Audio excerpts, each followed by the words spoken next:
Alors, bonjour et bienvenue. Qui dit fin d'année dit feedback de fin d'année. Donc là, la formation touche à sa fin après quasi une année de cours.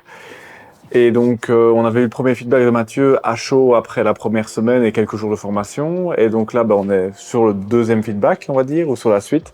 Et donc, qu'en est-il? Donc, qu'est-ce que tu dirais, tiens, de toute cette évolution maintenant qu'on est quasi un an plus tard sur cette formation et ses points forts? Et est-ce que tu as apprécié? Je dirais que ça m'a vraiment servi dès le début au cabinet parce qu'en cours, on a vraiment été concentré sur l'acquisition de la compétence.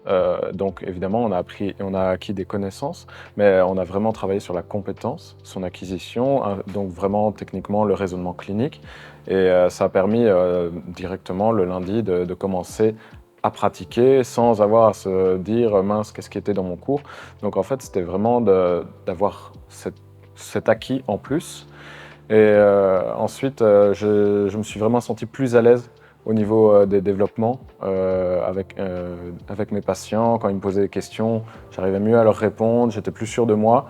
Ou alors, face à des pathologies par rapport auxquelles j'aurais pu être plus inquiet, plus stressé, ça m'a permis de vraiment aller tranquillement, sans me stresser, en me disant que ce sont des états et qu'il n'y a pas forcément une gravité. Ça t'a un peu rassuré dans le côté où parfois on se retrouve un peu dans le vide avec le patient, où il a un plateau, il ne veut plus trop, où on ne sait pas trop ce qui va arriver, ce qui va... Ça t'a mis un peu, un peu plus un cadre, tu dirais, ou... Oui, à ce niveau aussi, je dirais que quand j'avais des patients avec lesquels je stagnais ou je ne savais plus trop où aller, tout ce qui est technique avec les mouvements accessoires issus de Mulligan, ça permet d'avoir une nouvelle perspective au niveau des traitements et de poursuivre et parfois d'arriver à une résolution totale. Et ou de rassurer si parfois, après le traitement, le patient revient plus douloureux, on t'a donné quand même un cadre de raisonnement qui te fait que tu peux mieux comprendre pourquoi aussi, peut-être. Oui, c'est ça, oui. Au niveau de comment aiguiller mon traitement, etc. C'est vrai que là, tout ce qui est intensité de traitement, ainsi que quantité et volume d'exercice, par rapport au concept SINS, qui permet vraiment de développer euh, quelque chose de plus précis et de plus adéquat et centré sur le patient. Ok. Et du coup, ça t'a un peu donné des éveils pour la suite du raisonnement, de la suite pour toi des formations à suivre? Ou toi, à la fin de cette année, tu te dis, je vais faire un break, ou comment tu te sens en fait, à la fin de cette année pour la suite? J'aimerais bien prendre le temps de bien retravailler les cours, de pouvoir vraiment mettre en application un maximum au cabinet, faire plus de cabinets, un peu diminuer les domiciles pour pouvoir m'entraîner. Mais c'est vrai que pendant les cours, j'ai vraiment senti un intérêt pour creuser au niveau de la neurodynamique ou du Mulligan. Ok. J'aimerais bien poursuivre peut-être dans cette direction plus tard. Ouais, super.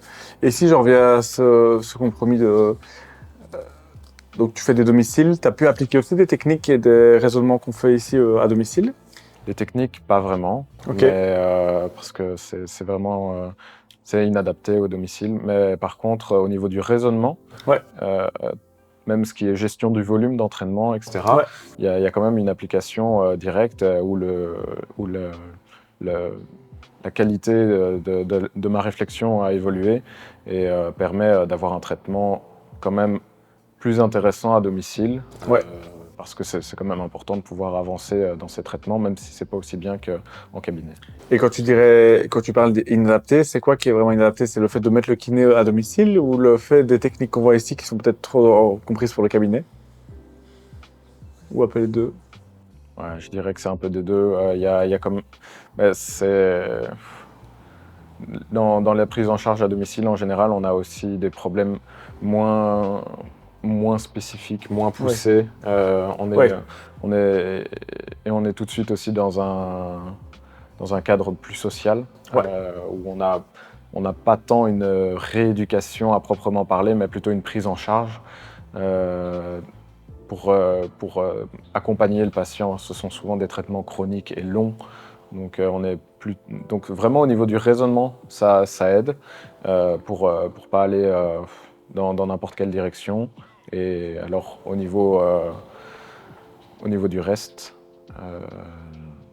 Une grosse amélioration. une grosse amélioration au cabinet. Ok, super. Merci beaucoup de ton feedback. Merci.